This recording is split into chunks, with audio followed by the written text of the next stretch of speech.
Yo, guys. As you can tell by the thumbnail and by the title of this video, I am back with another Smackdown review, and it is the Smackdown after Saturday's main event that officially happened a week ago today, because obviously I filmed my reviews the next day, not straight after a show, because I live in England, so the show finishes at like 3, half 3, depending on if it's Raw or Smackdown, of course, so yeah, I don't film it straight after because I'm just too tired to film it after.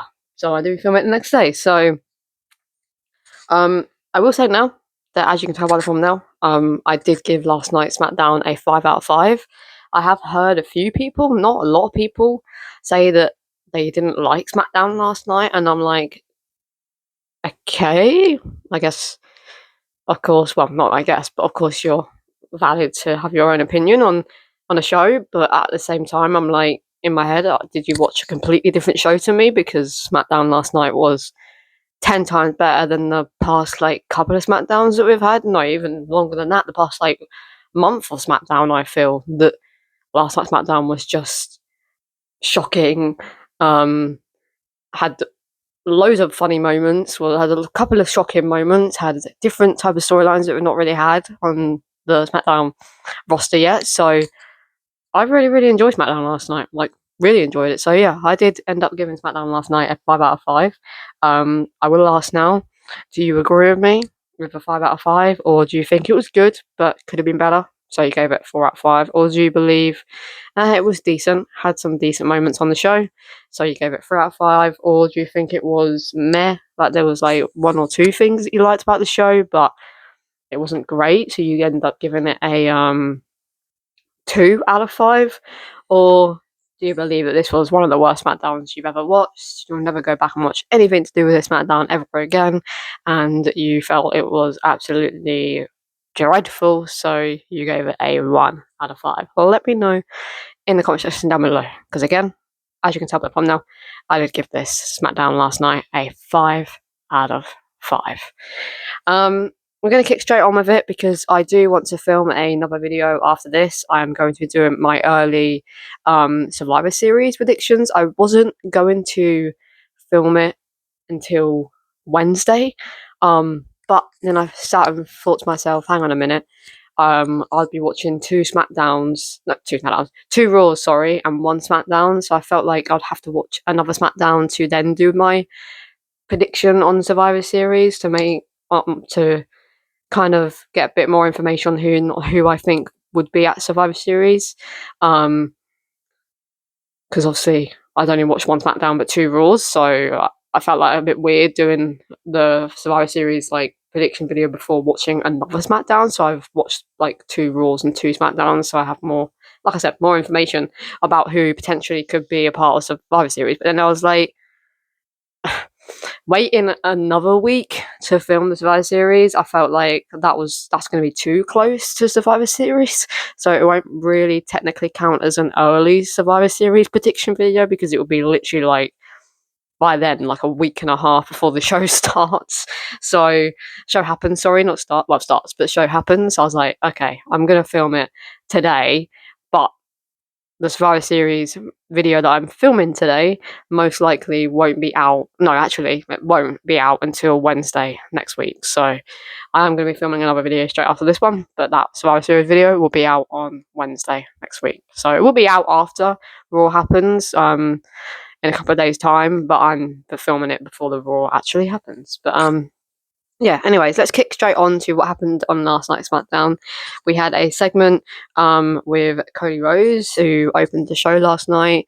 The crowd was pretty behind Cody Rhodes, which was actually quite surprising. I was expecting them to kind of be a little bit more like 55% Cody, 45% not, but I felt like it was pretty 80% Cody Rhodes, 20% not.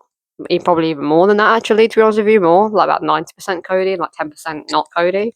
So the crowd is still fully behind Cody Rhodes at the moment. he said with Drew, there was no hesitation to knock him out with a title or to do anything that is classed as being a bit heelish, because in the past that has cost him his championship, and he knows Drew's past, and he's done that a lot to other wrestlers, like, cheated to win or done whatever he needed to win his matches. So, yeah, Cody didn't feel any hesitation to do what he done to Drew at Saturday's main event.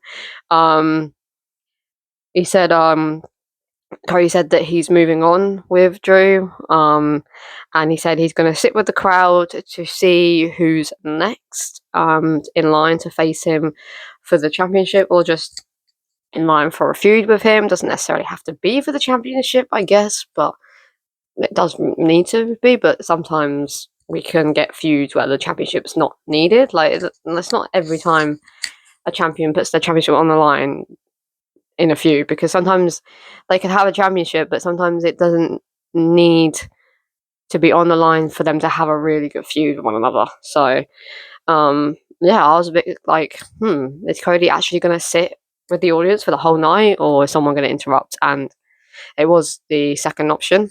Aleister Black and Zelina interrupted.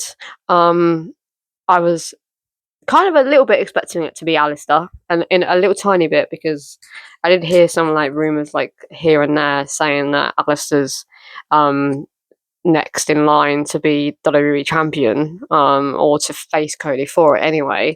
So I was a little bit like expecting Aleister Black, but not like a massive part of me was. So I was very happy when it was Aleister Black that interrupted Cody Rhodes. Said he has a chip on his shoulder that is the size of the Universal Championship. Zelina said, "Your nightmare begins now," and then slaps the shit out of Cody Rhodes. And then Cody and Aleister were about to brawl, but before they could, Nick Aldis came out and made it official that in the main event of Smackdown, we will get Aleister Black versus Cody Rhodes. Not for the championship, but we would get Aleister Black versus Cody Rhodes. And I was like, yes. Like, yes. I knew kind of what was going to happen at the end of Smackdown was going to happen. Like, I just knew. But at the same time, I was like, okay, we're getting something a bit different with Cody Rhodes. Like, Cody Rhodes is not just doing a 5-10 minute promo. He's actually going to have a match in the main event against somebody that we haven't yet seen him have a match with on SmackDown. So I was like, I'm down. Something a little bit different. And no matter how it ended, not particularly happy about what happened at the end of SmackDown. But I can understand why that happened now, and we'll get onto that when we speak about the main event. But yeah, I'm very happy that Aleister has now moved himself into the main event scene. I'm assuming anyway, maybe here and there with Aleister Black being in the main event scene now, but I think that was the first like little glimpse of Aleister in the main event. But he might not be there for a little bit now, but then he'll come back to the main event. But yeah, the first match of the night was the US Open Challenge. Of course, Ilya Dragunov called out somebody to face him for the US Championship. DIY answered, said he's surrounded, well, Tommaso said that he's surrounded by jackasses. Ilya Dragunov said that I want to face Johnny Gargano, not you. So Tommaso was again not given the opportunity to face Ilya Dragunov for the for the United States Championship. Ilya gave it to Johnny Gargano instead of Tommaso Ciampa, which I found quite funny, considering that obviously them both are a tag team together, and Ilya went to Johnny, I will face him, not you. So we did end up getting Johnny Gargano or Johnny Wrestling versus Ilya Dragunov for the United States Championship. I will say now, I did end up giving this match like a high 3 out of 5. I don't feel that this was one of the matches in the United States Open Challenges that we've had since Sami started it with John Cena. I don't feel that this was a good or great match. I think this is one of the matches, unfortunately, that just was a very high decent match, for me personally anyway. I didn't think it was as good as Nathan Frazier last week, but I don't think it was a terrible match. Of course, no, definitely not. It was definitely up there, which that's the reason why I gave it a high 3 out of 5. But it was very hard hitting from the get-go between these two, which I kind of knew was going to happen because Johnny's quite a technical but high-flying wrestler, and in a way so is Ilya. Kind of just kept getting involved, which was annoying, but makes sense because that's, you know, her husband, her real life husband, so it makes sense for her to keep getting involved. But Ilya Dragunov was able to pick up the victory against Johnny Gargano, considering the multiple of distractions. I was actually expecting Tommaso Ciampa to run in from the crowd and attack Ilya Dragunov, but that ended up not happening. I can see next week, obviously there being another US Open challenge, and this time Axiom answers the call. And then Tommaso answers again, but he doesn't get another match again. Because I feel like they're playing like multiple storylines with Ilya in one. Like, because obviously he's got this slight feud going on with Tama Tonga where they keep having faces off. Keep having face-offs. And then he's also got a little mini feud going on with Tommaso Ciampa as well. So he's got like a couple of feuds like within a feud. Like he's got like multiple different people, which is quite cool to see. But they're playing on a storyline at the moment where Tommaso keeps not getting his opportunity to face Ilya, because I can guarantee you that next week it's going to be Axiom that goes one-on-one with Ilya Dragunov for the United States Championship, and then maybe the week after that it's Tommaso Ciampa. But then I can also see someone from the MFT answering the call instead. Not Tama Tonga, but someone else from the MFTs answering the call, and then Tommaso again never gets the opportunity. I feel like they're going to play on Tommaso not getting the chance for quite some time, which is going to be very interesting to see. But yeah, no, like I said, a high decent match, but Ilya Dragunov is still our United States champion. Almost said Intercontinental again. The next thing I'm going to speak about is the Jade Cargill segment. I did give this a low 3 out of 5. A lot of people are probably going to think this was a 1 out of 5 segment or 2 out of 5 segment, but I did give it a low 3 out of 5 because there's not really much to take from this segment, but it doesn't mean it was a bad segment, because I felt that what Jade said in her promo was perfect for Jade, because she's not the greatest on the mic. Like, she's not up there with, like, you know, like Becky Lynch and AJ Lee and CM Punk and John Cena and The Rock and The Miz and a hell of a lot of people, but she's not like terrible on the mic. So I feel giving Jade a short and sweet promo is perfect for the character that they're building Jade up to be, like this badass, you know, badass bitch sort of thing. Because she said that I'm that bitch. So I feel like they're building her up to be like a badass, and normally with badass characters they end matches quite quickly, for one, and for two, they have short and sweet promos that get straight to the point. And that's exactly what happened last night with Jade. She literally came out and said what happened to Tiffany will happen to every woman in the locker room, and then she said, I'm that bitch, dropped the mic, walked out, and then the cameraman was following her out. So I was like, who is going to interrupt her?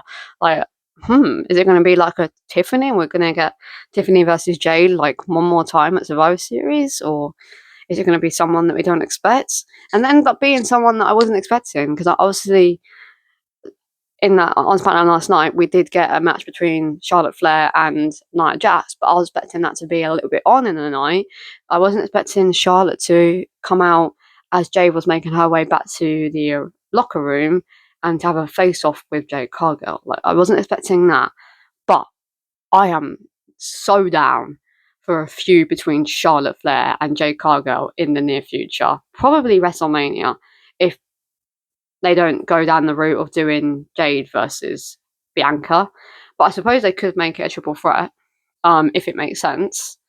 But I can probably see maybe they do Charlotte Flair versus Jade Cargill at Royal Rumble time, and then maybe Bianca wins the Elimination Chamber again, the second time in a row.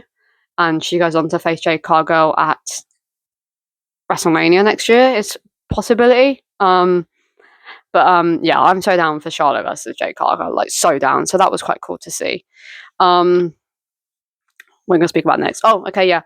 I wasn't actually gonna speak about this match, like Nia Jax versus Charlotte Flair, because I just didn't feel like there was going to be much to speak about for this match. So I didn't end up writing this match down, but I ended up writing what happened at the end of this match between Charlotte Flair and Nia Jax, because we got the official debut, not just a one-off appearance.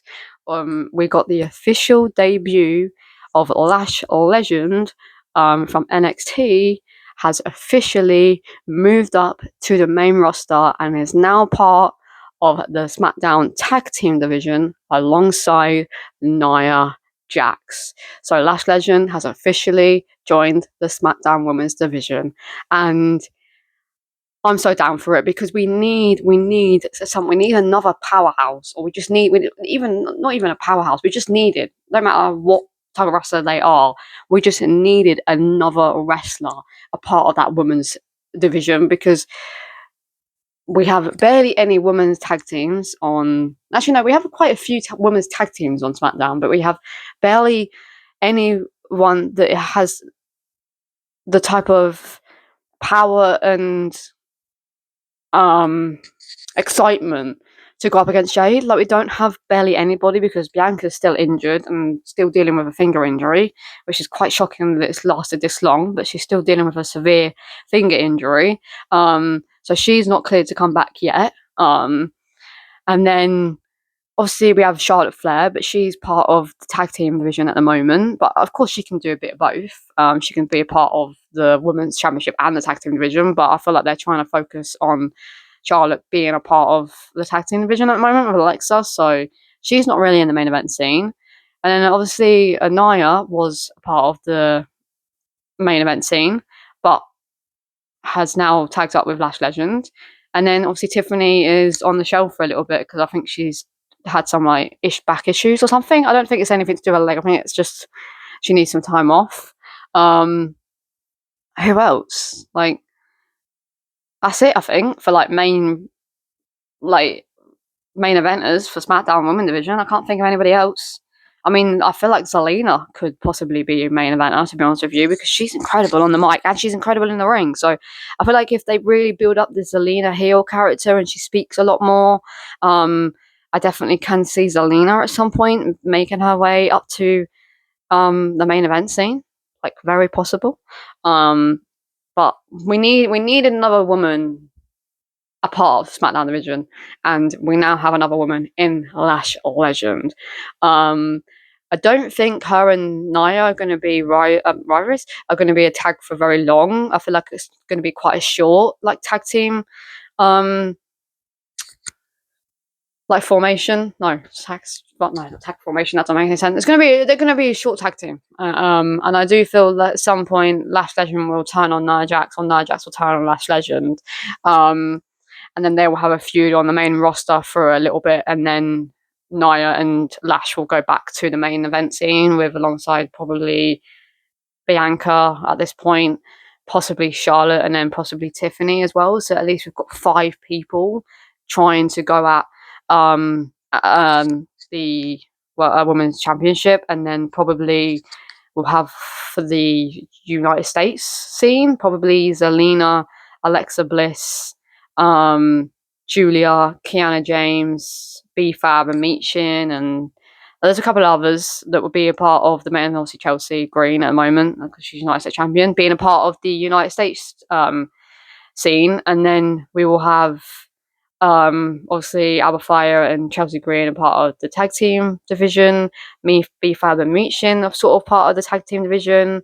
And then obviously the few others that are on Raw are part of the SmackDown, about part of the tag team division. Because yeah, but I don't know. But I feel like Lash Legend and Nia Jax won't be teaming up for very long. But yeah, very cool to see Lash Legend officially a part of the SmackDown tag team division, and just as part of the SmackDown Women's division as a whole. So very good move on WWE's part there. We did get it. We did get 2 matches made official for next week's Smackdown for the Last Time Is Now tournament. Match number 1 is going to be The Miz versus main event Jey Uso. I really don't understand why people are mad at this, because we literally have The Miz, who's a veteran in the WWE and has had past history and a lot of past history with John Cena, and also has a very well-known catchphrase in "I'm the Miz and I'm awesome," like we have him going up against Jey Uso. Like, the Miz versus Jey Uso just seems so random, but works because of the catchphrases, because of the Jey also being a veteran in WWE. Like, he has been in WWE for quite some time now, like since 2010. Debuted in 2010. So he's been in WWE for like 15 years now. And I think Miz has been in WWE for 23 years, something along the lines of that. Yeah, 23 years, I think. So, oh my god, that made me jump. Jesus.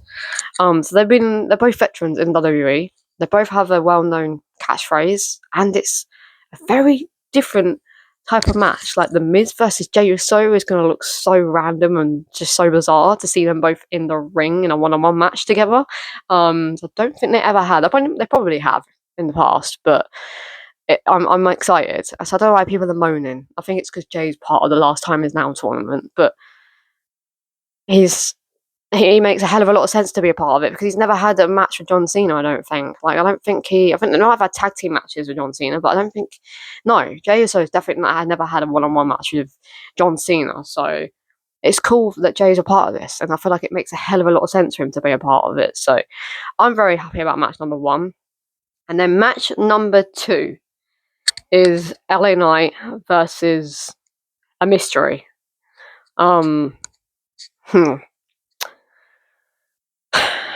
I mean, I don't think it's going to be Gunther, because I have noticed that with the Last Time Is Now tournament, it's Raw versus SmackDown, because obviously Rusev is part of Raw, Damien is part of SmackDown, Sheamus is part of Raw, Shinsuke Nakamura is part of SmackDown, The Miz is part of SmackDown, Jey is part of Raw, LA is part of Raw.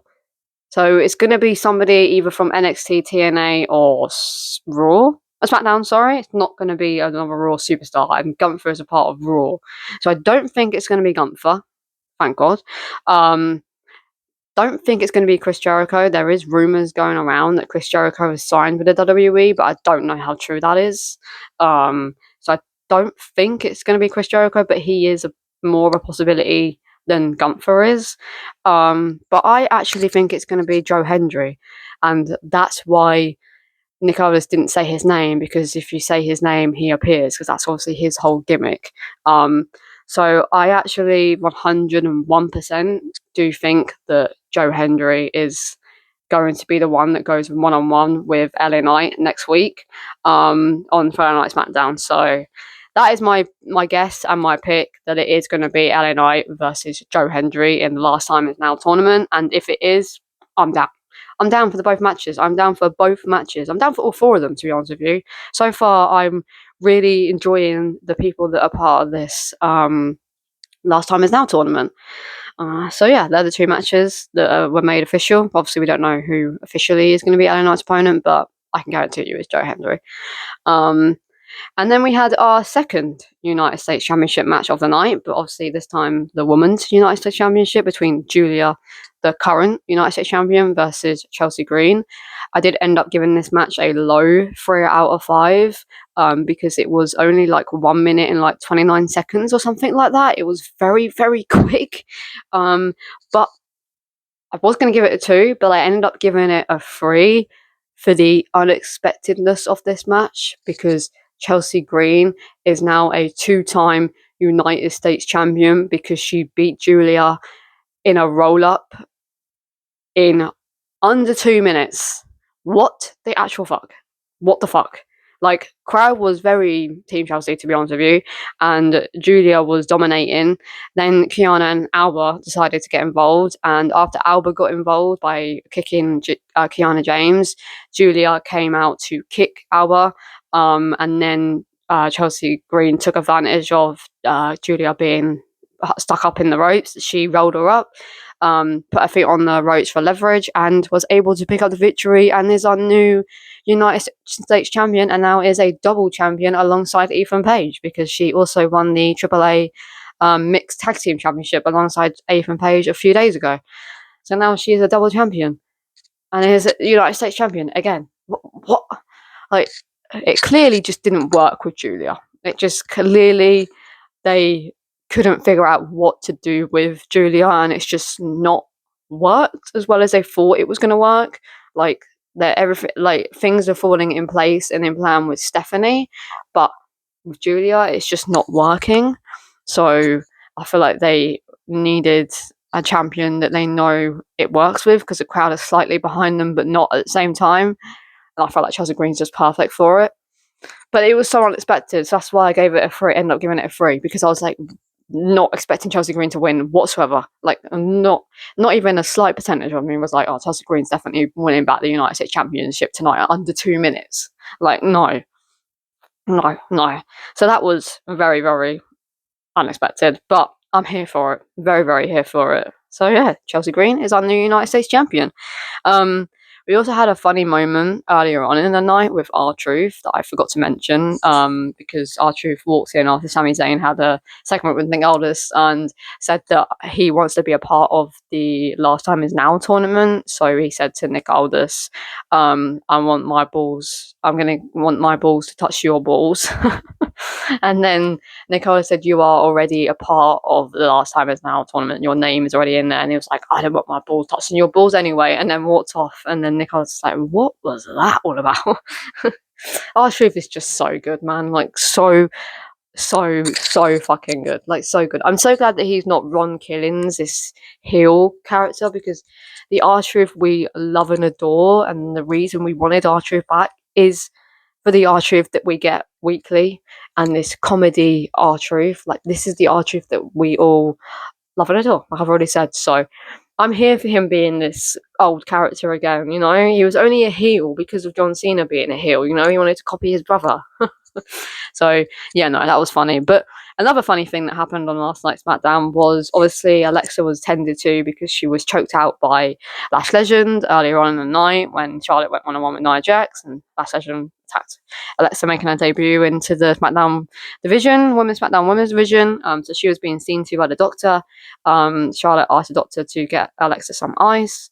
And then Charlotte grabbed the ice off the doctor. Alexa slowly looked up to see who it was, and it was Asuka and Kairi Sane, the Kabuki Warriors, and Asuka and Asuka missed. I might say Asuka and Kairi, but it was just Asuka. Asuka missed both Alexa and Charlotte, like, dressed up as doctors. Both of them were dressed up as doctors. It was fucking hilarious, and I am so down for this feud. Like, so down for this feud. It has made the women's War Games match a lot easier to now predict. So I have got a War Games women's match in mind that is now probably going to be 10 out of 10, like, correct. The men's, on the other hand, is going to be very difficult to try and predict. Just after both Raw and SmackDown, because I honestly still don't know, because it could be multiple people. We'll get onto the Survivor Series when I speak about that in a second. Not in this video, in my next video that I film, you know, predicting the Survivor Series card. But yeah, the men's is very confusing. But yeah, no, that was funny. That was a funny little segment. Next week on SmackDown, we are getting B-Fab versus Jade Cargill. I can guarantee you that Jade Cargill is going to beat B-Fab in under a minute, maybe under 2 minutes. Very, very dominant, like she done with Tiffany Stratton. I can guarantee it, because that's the type of character they're building Jade Cargill up to be, is to be very, very dominant, until she goes on to face Charlotte Flair. Hold on, guys. Oh, no, it's alright. I thought I need to pause it, but it's okay. Yeah, until she goes up against Charlotte Flair, possibly at the Royal Rumble. I feel like the feuds, the mini feuds that she's going to have between that are going to be people that she beats very, very quickly. Yeah. And then we're also getting the two last time is now tournament matches. Of course, again, LA Knight most likely versus Joe Hendry, and then of course main event Jey Uso versus The Miz, which I'm very intrigued to watch that match, and I'm really looking forward to it. And that's it. That's the 3 matches for next week. Possibly we might get Lash Legend versus Alexa Bliss next week. Possibly, it's a very big possibility actually. Or Lash Legend versus Charlotte Flair, one of the two as well next week. But now we are on to the main event of Friday Night SmackDown, which was between Aleister Black and Cody Rhodes.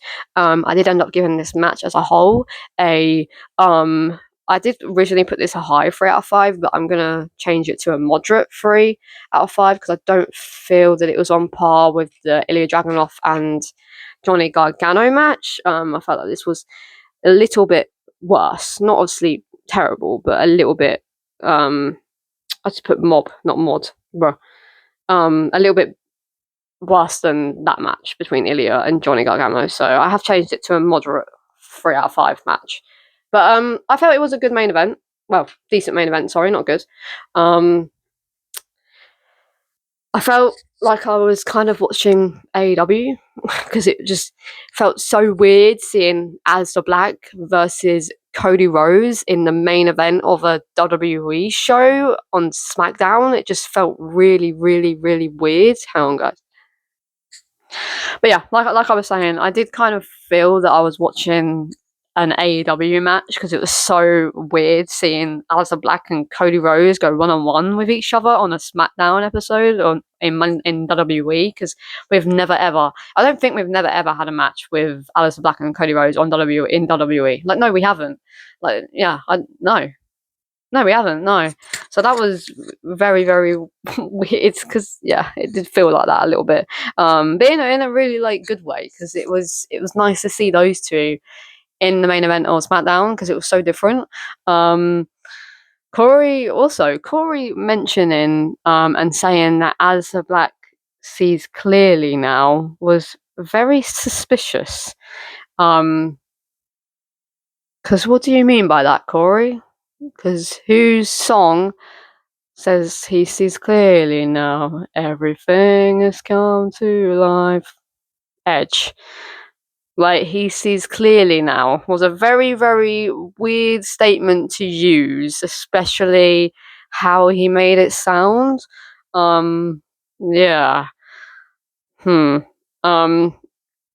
can see, and I agree with what Sanny Zap said, if you know who Sanny is. I can see Edge coming out to say bye to John Cena at the end of his match in December.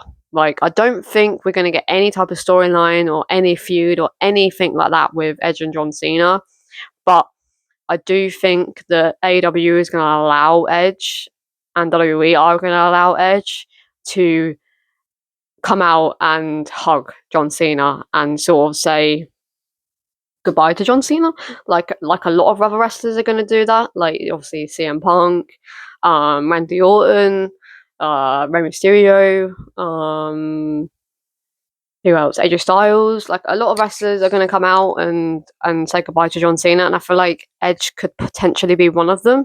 So that's how I see Edge being a part of this farewell tour. Not actually doing anything like in the ring with John Cena, but coming out to say bye to John Cena and to thank John Cena for the career that they had with one another in the past. So yeah, but it is very weird that Corey used that line. Like, very, very, very, very suspicious, but I guess we'll have to wait and see. But I did feel that the main event was a very 50-50 main event, and you know I love a 50-50 match, especially in the main event. It was a close call to the Cody car, where I actually felt that Cody was going to pick up the victory against Aleister Black. But a little bit after the Cody car, Drew McIntyre got himself involved, claymored the shit out of the referee, screamed in the referee's ear that you are a part of Cody Rhodes' team, you're on his team, blah, blah, blah, yada, yada, whatever he was saying to the referee. Cody Rhodes attacked Drew McIntyre. Aleister Black got himself involved and started attacking Cody Rhodes alongside Drew McIntyre. Damian Priest's music hit. Aleister and Damian started brawling. Aleister Black used, obviously, the injury that he has on his face from the fireball and gauged his eye. Zelina also got himself involved by jumping on Damian. Aleister and Zelina were able to get away from from Damian Priest, sorry. And then Cody was able to deliver a Cody cutter to Drew McIntyre. He rolled out the ring. Drew came in the ring to stand alongside Cody Rhodes. And then Nick came out and said, I've had enough of your behaviour. I've had enough of your attitude. I had enough of this, that, and the third, and suspended Drew McIntyre. But not apparently, he's been suspended because it makes sense now, because he is filming for a film. And has like mini cameos in the film, and it's quite an intense filming for the next couple of weeks, and then he's free again. So I think that's why they've suspended him for a couple of weeks, because he's got this like film cameo going on. So I definitely think we are getting Drew McIntyre versus Cody Rhodes in some sort of stipulation match at Survivor Series, 100%. But I feel for the next couple of weeks that Cody's going to demand that Drew's unsuspended, and eventually it gets lifted, like a couple of weeks before Survivor Series. And then that match gets made official at Survivor Series between Drew and Cody. But yeah, Drew was suspended for a couple of weeks, and that's the way SmackDown ended. But yeah, no, like I said, a very, very good SmackDown overall. I felt like, anyway. I don't now. I know why Drew's got suspended. It makes sense now. So now I'm not that mad about the ending. So I generally actually do think that this SmackDown didn't really have any negatives. Like, it had surprises, it had moments I wasn't expecting, it had funny moments, we had good matches, we had decent matches, like we had debuts. Like, SmackDown overall was a very, very, very, very good show, and I am, very content with it, and I am, excited to see what happens on next week's SmackDown, and just don't know what to do for this whole men's War Games, because there is so many like different ways like this could go, like so many different ways. I don't know. But anyway, guys, if you did enjoy this, make sure to give it a big thumbs up. Like I said, I am straight away going to film my early Survivor Series predictions, and that will be out on Wednesday. But yeah, guys, this has been Charlie, and I will see you guys in the next one. Peace.